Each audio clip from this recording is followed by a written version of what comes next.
Di live sebelumnya kita ngobrol bersama dengan HWDI Kota Jambi, itu di mana mereka melakukan pembatikan di Rumah Batik Rindani. Nah, kali ini kita akan ngobrol langsung bersama pemilik daripada Rumah Batik Rindani, yaitu Ibu Ida Mariati. Oke, Assalamualaikum Ibu. Waalaikumsalam, Oke, selamat sore. ini gimana untuk kabarnya hari ini, Bu?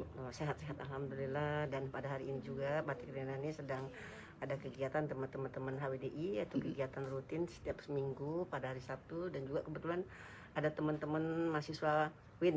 Nah, ini lagi belajar membatik di sini. Oke, siap. Nah, mungkin kita boleh kasih tahu ke Tribuners, Bu, Rumah Batik Rindani ini di mana, kemudian sebetulnya udah berapa lama berdiri nih, Bu? Oh, baik. Rumah Batik Rindani ini berada di Kelurahan Payo Lebar, tepatnya di Kompleks Tianegara, Blok C, nomor F8F, Lorong Ganepo atau biasanya Lorong Gang Hani Hamim itu. Nah, kalau berdirinya udah lama juga ya Pak ya, bisa membatiknya tahun 93 mulai membatik di Jambinya, tetapi kita banyak dulu kegiatan hanya mengajar, dan kita memproduksi baru pada tahun 2000-an lah ya, yang betul-betul kita mengelola bisnis. Tapi sebelum itu kita hanya sebagai tenaga pengajar, dan kebetulan saya juga adalah ASN di Dinas Perindustrian sebagai tenaga penyuluh lapangan. Oke, berarti kalau misalnya dari 2000 udah mulai aktif sampai sekarang dengan 2021 hampir 20 tahun, udah berapa banyak batik yang kita keluarkan ini? Mungkin saya tidak terlalu banyak membatiknya ya, dalam produksinya Pak ya, tapi berapa banyak manusia yang saya jadikan untuk menjadi pengrajin batik. Nah, itu jadi kalau produksinya biasa-biasa saja, banyak teman-teman yang labu heksis daripada saya, tetapi berapa banyak orang yang kita ajar, nah itu yang punya peran bagi saya. Dan salah satu caranya adalah seperti kita HWDI, kemudian juga anak-anak KKN kita undang ke sini juga, Bu, untuk belajar membatik. Bagaimana kecintaan saya untuk memberikan ilmu saya kepada teman-teman yang gimana ya, yang tidak diperhatikan, banyak yang kurang perhatiannya. Contohnya pada tahun 2012 saya sudah mengajar lapas, waktu itu lapas wanita belum ada. Kemudian tahun 2018 saya menggait BUMN dari Pertamina untuk mengajar lapas wanita, dan alhamdulillah lapas wanita sekarang sudah bergerak batiknya. Tentu ide pertama untuk mengajarkan batik di lapas wanita itu adalah saya. Kemudian pada tahun yang lain-lainnya itu saya bagaimana mengajak anak-anak dari PAUD itu untuk datang ke rumah, mengenalkan budaya membatik sedini mungkin dengan membatik dan mencelup dengan pewarnaan-warna alam. Nah, itu. Kemudian tahun 2000 2020 kita mencoba bagaimana juga teman-teman HWDI ini untuk kita coba latih, dan alhamdulillah Pak, saya semangat.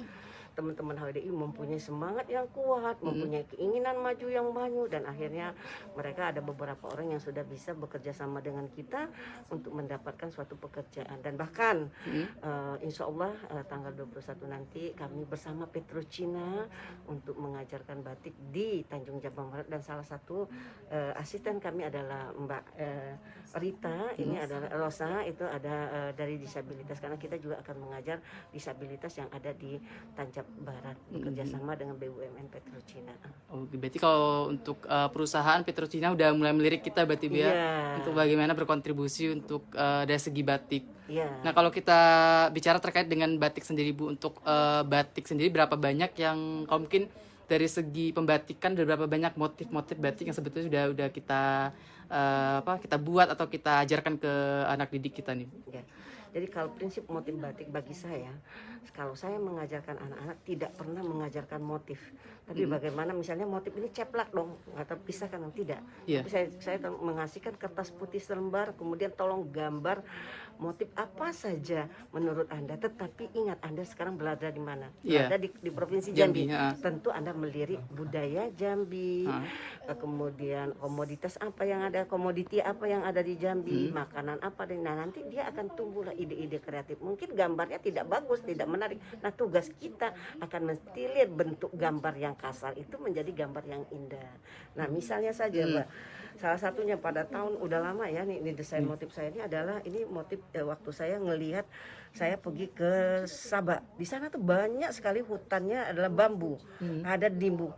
Kemudian ada ide saya, lahirlah motif bambu dan nimbung. Ini adalah motif iya dari Sabak. Karena kenapa? Sabak sampai sekarang kalau daerah perkantoran masih banyak bambunya, juga nimbungnya. Kemudian saya juga pergi juga ke museum. Di museum tuh ada keris gini. Ini di Museum Perjuangan ya Pak ya, di Museum Perjuangan. Nah kemudian ini juga ada ikat pending.